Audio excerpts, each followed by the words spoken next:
Bem, boa tarde. A gente é o grupo um e vamos falar um pouco então da teoria do raio aplicado, a teoria do raio da propagação de onda sísmica aplicado mais à zona de baixa velocidade, que é o foco da nossa questão. Bem, o nosso grupo é formado pelo Hugo, por mim, o Ícaro, pela Janaína e pela Juliana.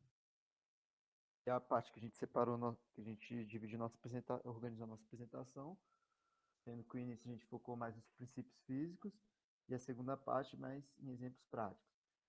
Bem, a teoria utilizada no estudo de ondas sísmicas e na sismologia, ela é análoga à teoria da ótica. Então, é, essa teoria ela é utilizada, então, principalmente com a inversão das velocidades para estudar a crosta do manto superior e a sua descontinuidade, a descontinuidade de morro. Bem, então, essa teoria ela é baseada, então, na lei de Snell, onde a gente tem aqui duas frentes de onda, um tempo, a partir da medida do tempo dessa chegada dessas ondas, a gente pode estudar o meio, assim como também a amplitude, a utilização da amplitude e a frequência e fase das ondas em cada estação. Bem, então a lei de Snell, ela propõe que o meio 2 ele tenha o meio inferior ele tem uma velocidade maior do que o do meio um e, portanto, esse ângulo ele se afasta da normal. E assim sucessivamente com as camadas sobrejacentes. Portanto, então a gente tem a equação aqui de lei de Snell, usada na ótica, onde o U seria então um termo de vagarosidade, que seria 1 dividido pela velocidade. No caso aqui do meio um igual ao do meio 2. Ao ponto que, ao ponto que dependendo do ângulo alcançado na camada superior, o ângulo na inferior ele não vai mais refratar é, nas camadas abaixo. Ele, então vai começar a refletir de volta para a superfície a partir desse ângulo. Então, o ângulo crítico seria quando aqui atingisse 90 graus, e a partir daí, desse ângulo, quanto maior aqui, com o aumento desse ângulo crítico, ele então vai ter o retorno dessa onda para a superfície. Então, um ponto de inflexão seria esse ponto onde essa onda ela vai retornar para a superfície, a partir desse ângulo 90. Tem que os vários pontos estudados nessa curva de tempo pelo espaço, onde essa inclinação ela então é representada pela derivada do tempo em relação a x, em cada ponto da curva. Né? E, então, essa inclinação ela é representada por essa derivada. Bem, porém, isso nem sempre acontece. A velocidade do meio inferior, ele nem sempre é maior do que o superior. Então, dificultando, às vezes, o estudo dessa camada de velocidade menor. Green, Green em 1974, no trabalho Seismic Refraction Method, ele, ele colocou os parâmetros que ele, ele definiu, então, que para usar esse modelo, a velocidade sísmica deve aumentar com a profundidade e a espessura de camada deve ser pequena em comparação com a extensão do arranjo de sensores. E a espessura de cada camada ela deve ser grande em comparação com os comprimentos de ondas predominantes da onda sísmica em propagação. Então, satisfeitas essas condições, o fenômeno físico ele poderia ser discutido geometricamente em termos da teoria do raio sísmico, havendo pouca necessidade de introduzir a complexidade proveniente da teoria dessas ondas.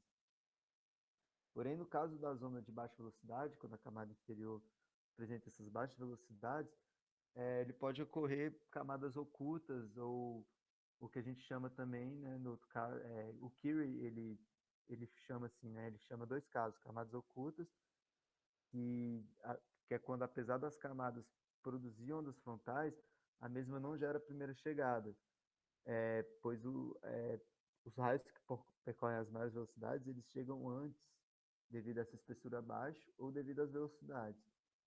E o caso das zonas de sombras. Teria tipo esse gap aqui na curva, nessa curva de tempo por espaço.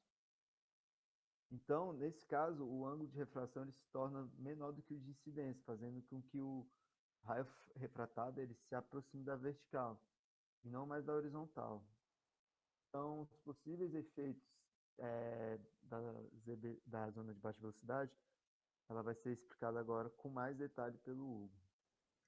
Outros efeitos que podem ocorrer, assim, ao longo de uma aquisição que você tenha uma zona de baixa velocidade, né, um dado observado, ocorre justamente quando o acréscimo de velocidade após a zona de baixa velocidade não é gradual. Tá? E é o que mostra essa figura. Tá? No E, aqui é gradual, a gente vê lá o resultado, né, como já mostrado anteriormente, aquela zona de sombra, tanto em tempo como na distância, né, em superfície. E o exemplo F é assim, há um aumento abrupto, né, de velocidade logo após a zona de baixa velocidade. E aí ela dá alguns efeitos indesejados, né, nos dados de aquisição. Né? E esses efeitos não são só preocupação da sismologia, tá? Quem trabalha com sísmica, principalmente sísmica de reflexão, né, que é em geral voltada a petróleo, encontra isso quando nas bacias sedimentares ocorrem rochas vulcânicas, tá? Principalmente se elas têm uma espessura considerável. No Brasil é comum ter esse problema de zona de baixa velocidade embaixo dessas ocorrências de rocha vulcânica, né? Como ocorre aqui na formação Serra Geral da Bacia do Paraná e como ocorre nas bacias do Solimões, Amazonas, com as soleiras de Diabás, né? Que forma também essa zona de baixa velocidade e que também tem aquela zona de sombra. Tá? Só que no mundo da sísmica, você aumenta o seu offset, você espera captar boa parte desse sinal quando ele passa pelo embasamento, né? E volta um pouco mais à frente do esperado, né? Devido à zona de baixa velocidade. Na sismologia não tem jeito, né? Um outro efeito é que a ZBV também funciona como um guia de ondas, segundo o livro do Scherer, né? Que ele fala que a energia da onda, né? Uma vez dentro da zona de baixa velocidade, ela é guiada sempre para a menor velocidade. Então ela fica ali presa dentro dessa zona e caminha horizontalmente. Nós vamos mostrar um exemplo disso em uma simulação. Então eu vou mostrar aqui uma simulação que foi feita por um aluno de mestrado da Federal do Pará, Lindenberg Lima Fernandes, no ano 2000. Tá? E ele fez duas simulações, uma no modo gradual e outra no modo abrupto. O que ele chama de modo gradual? Tá? É um modelo de propagação acústica no qual as velocidades aumentam com a profundidade gradualmente. E aí ele fez uma propagação da onda P ao longo dessas camadas. Né? E a gente vai mostrar aqui com alguns intervalos aqui escolhidos, né, previamente escolhidos.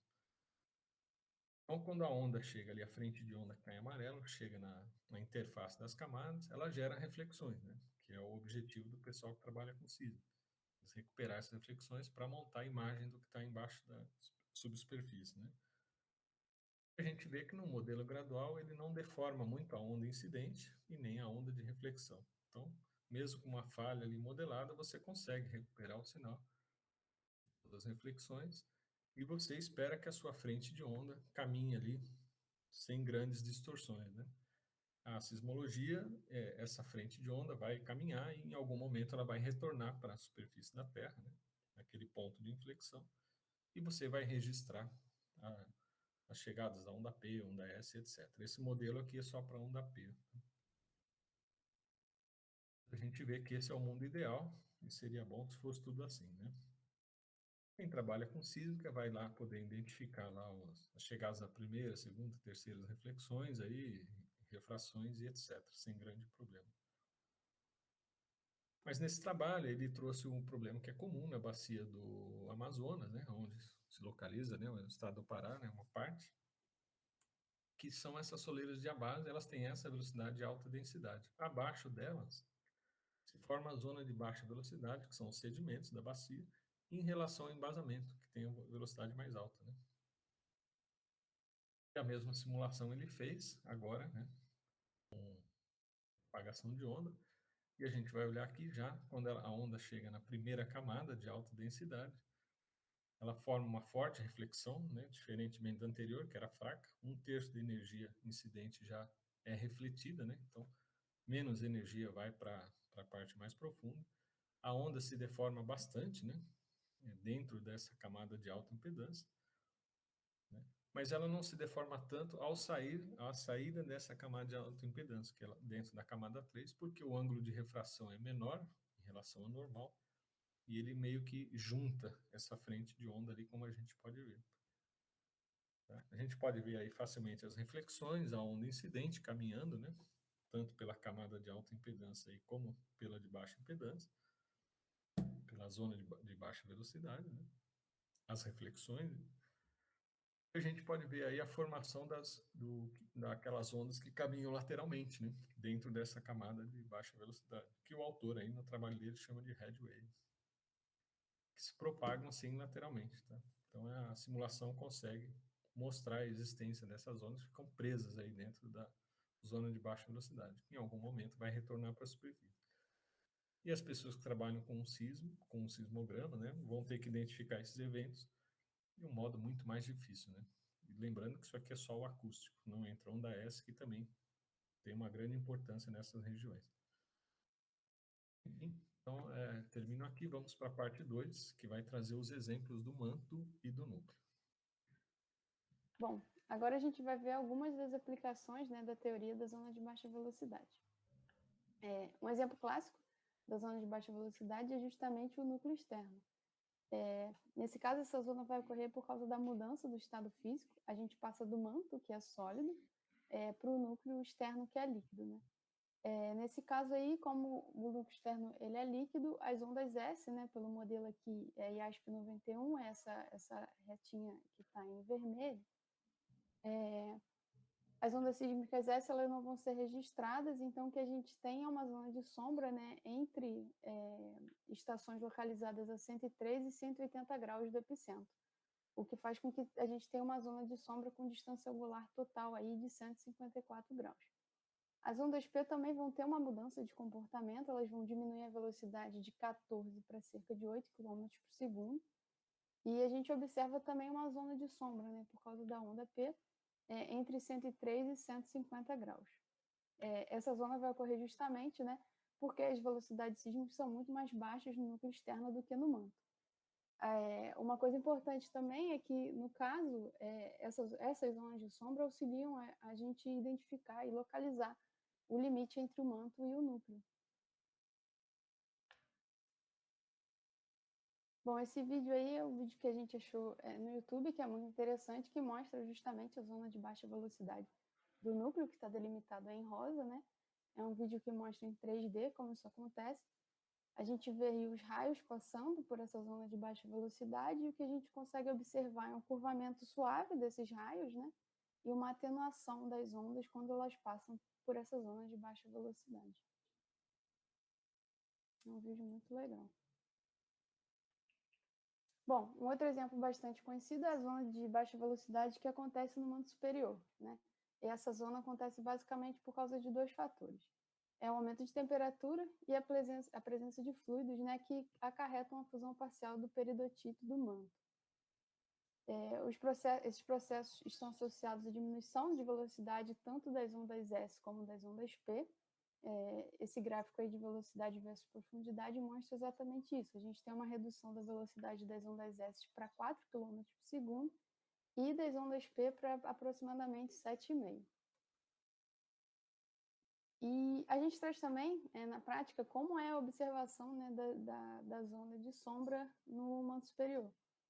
À direita a gente vê essa figura do Schirer, né, que mostra como seria essa zona na teoria, e a gente compara então com o estudo aí do Benz e McCarthy de 94, onde eles estudaram o platô do Colorado, né? E essa figura mostra exatamente, a figura A mostra esse gap aí entre os raios PN e PNN, que seriam o refletido do manto superior e o difratado pela zona de baixa velocidade. E no gráfico de distância versus profundidade, a gente observa também essa zona de sombra bem parecida aí com a figura do Schirer que a gente observa, né? E um ponto-chave, né, para os estudos da ZBV no mando superior é comparar, né, o seu comportamento em áreas estáveis, frias, né, como cratons, e áreas quentes, né, onde há um alto fluxo de calor. E essas características elas são apresentadas no modelo de seções sísmicas para a ZBV no trabalho do Tibo e Perchuk, né, de 1997. Observe que os tempos de chegada, quando eles atingem a ZBV, eles passam a se comportar de forma difusa. E a extensão dessa região de espalhamento, ela difere, né, para essas áreas frias e para essas áreas quentes, como podemos ver aqui. E ela acaba se refletindo, né, no modelo de velocidade. Por exemplo, em áreas frias, a ZBV ela é mais fina quando comparada a áreas mais quentes, em que ela pode atingir até profundidades, até a descontinuidade de 410 quilômetros. E um exemplo prático, né, desse modelo foi apresentado pelo trabalho do Tibo 2006. Ele utilizou vários dados, né, publicados de tempo de chegada em diversos lugares, e ele demonstra que essa dispersão dos tempos de chegada, tanto em áreas tectonicamente ativas, quanto em áreas mais estáveis, essa dispersão representa a zona de baixa velocidade. E outro exemplo bastante interessante são os registros sísmicos das ondas P e S do projeto Fenolora, foi realizado na Noruega e na Suécia. Então, em ambos os sismogramas, a descontinuidade de 8 graus, ela marca o topo da ZBV e ela marca também esse início, né, da dispersão dos tempos de chegada. E no caso aqui a gente observa a fase de Lima, essa fase refratada, que ela demarca a base da zona de baixa velocidade. E ela representa exatamente essa transição desse caráter dispersível para um caráter linear. E observe no sismograma da onda S que a partir de mil quilômetros aproximadamente, você tem uma grande atenuação, né, uma perda de energia da onda S, e que é bem marcante, né? E outra característica assim importante, né, nesses sismogramas são essas áreas cinzas aqui, que mostram essas reverberações que ocorrem após a primeira chegada, né, representando essa forte refletividade da ZBV.